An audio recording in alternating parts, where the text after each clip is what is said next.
ይላሉም ምስጋና ለዚያ ከኛ ላይ ሐዘንን ላስወገደልን አላህ ይገባው።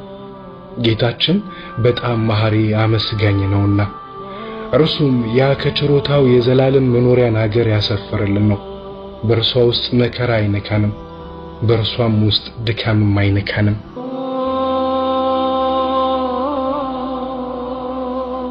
خالدين فيها لا يبغون عنها حولا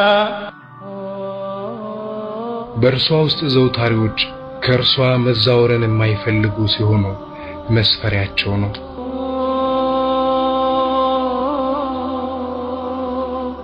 ይህ አምላካችን አላህ Subhanahu Wa Ta'ala ጀነትንና የጀነት ሰዎችን ሁኔታ የገለጸበት የቁርአን አንቀጽ ነው። በእርግጥም ያ ሀገር ሁሉ ነገር የተሟላ ነው። ጸጋው ፈጽሞ አይሰለችም። ድሎቱ መቼም ቢሆን አያረጅም። ጣዕሙ ሁሌም አያልፍበትም። ድካም የለ፣ ሐዘን የለ፣ ድብርት የለ፣ ሐሳብ ጭንቀት የለ፣ ደስታ እርካታ ፍጹም የሆነ ለመግለጽ የከበደ ድሎትና ረሃ ብቻ። ያለንበት ሀገር ዱንያ ግን በተቃራኒው ናት። ሙሉ አይደለችም፣ ጎዶሎ ናት። እድሜዋ ወሰን አለው። ደስታዋ የተገደበ ነው። እርካታዋ ያልቃል፣ ቀለሟ ይፈዛል፣ መልኳ ይደበዝዛል፣ ጣዕሟ ይሰለቻል። ድሎቷ ያበቃል፣ ውበቷ ይረግፋል፣ ጥፍጥናዋ እጅ ይላል። በዚች ዓለም ውስጥ ፍጹም የሆነ ደስታና እርካታ አይታሰብም። ለረጅምና ተከታታይ ለሆኑ ቀናት ያለ ትልቅም ሆነ ትንሽ ችግር አይዘለቅባትም። በሽታ፣ ሐዘን፣ መከራ እንዲሁም ሌሎች ትላልቅ ሙሲባዎች እንዳሉ ሆነው ስንፍና፣ ድብርት፣ መዘናጋት፣ ሐሳብ፣ ጭንቀት፣ ሙድ፣ ጥሩ ስሜት ማጣትና የመሳሰሉት ደግሞ የሰው ልጅ በዚች ምድር ላይ ሳሉ ሙሉ ደስታና ጤናማ ኑሮን እንዳይመራ ዕለት ተዕለት የሚፈታተኑት ጊዜውንና እድሜውን በአግባቡ እንዳይጠቀም የሚሻሙት ነገሮች ናቸው።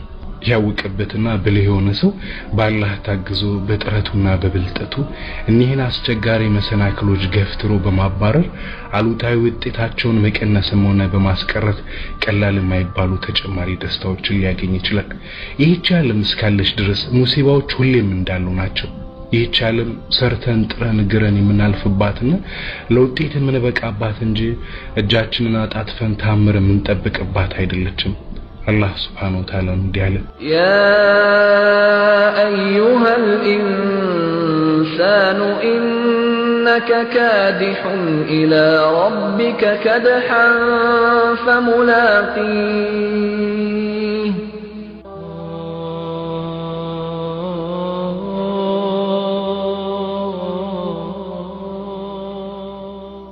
أنت سوهي አንተ ጌታህን በሞት እስከምትገናኝ ድረስ ለፋተን ለፊነህ ተገናኘውም ነህ።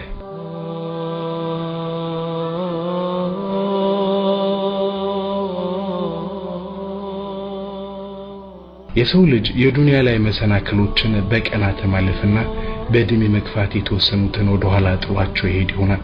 ሆኖም ግን እስከ ዕለተ ሞታችን አብረው የሚዘልቁ አሉ።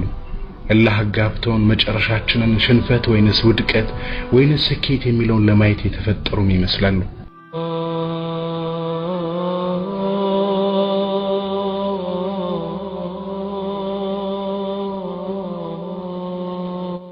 ያ ንግስና በእጁ የሆነው አምላክ ችሮታው በዛ፣ እርሱም በነገሩ ሁሉ ላይ ቻይ ነው። ያ የትኛችሁ ስራው ይበልጥ ያማረ መሆኑን ሊሞክራችሁ ሞትና ህይወትን የፈጠረ ነው። እርሱም አሸናፊው መሐሪው ነው።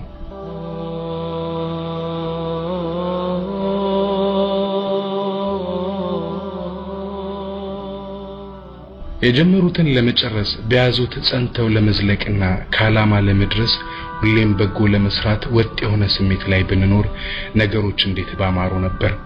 አንብቦ ለመረዳት በተቋ ለመሞላት በኢማን ለመፋፋት ለጥሩ ሰላት ለሰደቃና ለጾም ሁሌም ወጥ የሆነ ነሻጣ በኖረን እንዴት ደስ ባለን።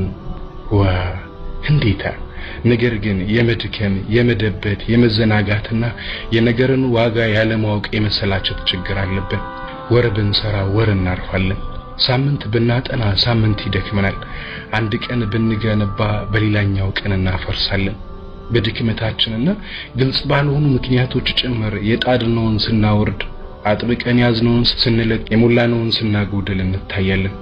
ነሻጣ ድብርት መጨመር መቀነስ መዘናጋት መንቃት ከፍ ዝቅ ኢማን ኒፋቅ ጽድቅ ኃጢአት እንዲህ ነው ህይወታችን ኑሯችንና ባህሪያችን የሰው ልጅ በጎ ነው ያለውንና አጥብቆ የተመኘውን ነገር ይዞ የፍላጎቱንና የሐሳቡን ሞልቶ እስከ ዘላለሙ መጓዝ ይቸግሯል ይከብዷልም ቀልብን ገለባባ ጮንክ ጌታዬ ሆይ ቀልቤን በዲንህ ላይ አጽናልኝ ይላሉ ታላቁ ነብይ ሰለላሁ ዐለይሂ ወሰለም ይህ ታላቁ ነብይ ሰለላሁ ዐለይሂ ወሰለም የዘውትር ዱዓ ለኛ ሁሌም ዘውትርን በስተንፋሳችን ልክ ያስፈልገናል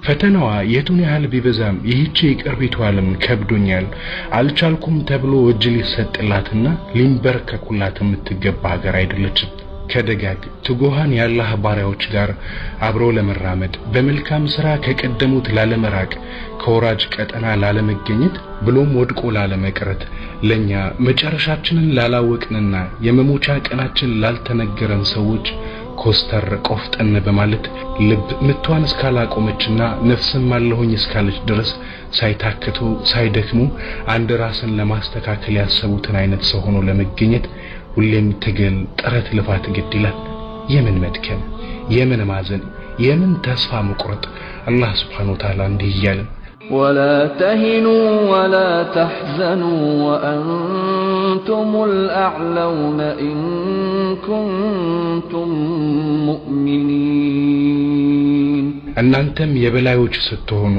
ምዕመናን እንደሆናችሁ አትስነፉ አትዘኑ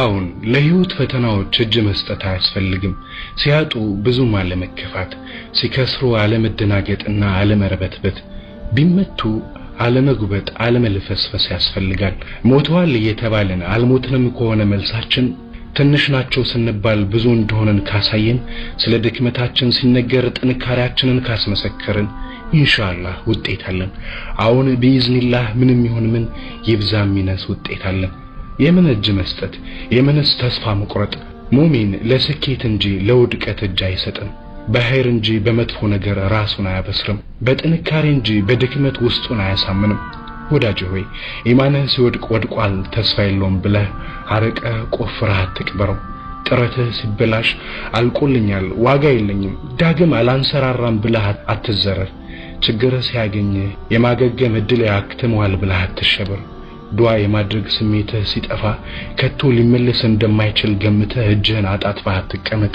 ህይወት አንድ ብቻ አይደለም አይነት አላት ዓለም ጎዳና ብቻ አይደለችም ጎዳናዎችም ናት ዞር ብለህ ሌላ ስልት ይዘህ ሌላ ሰው ሆነ አምረረህ ከተመለስክባት ታሸንፋታለህ እሷ ድክመትህን እጅ መስጠትህን ካወቀች ትገድልሃለች ስለሆነም ማንነትህን በጥንካሬ ያሳያት በየቀኑ በውስጣችን በጊዜ ብዛትና በመሰላቸት ብዙ ጥንካሬዎቻችን እየጠፉና እየከሰሙ ይሄዳሉ ይህም ሲባል ተስፋችንን ጥንካሬያችንን ህልማችንን መነሳሳታችንን መልካም ባህሪያችንን ልምዳችንን ኢማናችንንና የመሳሰሉትን ያጠቃልላል እነኚህ ሁሉ ከማርጀታቸውና ከመሞታቸው በፊት እድሳት ያስፈልጋቸዋል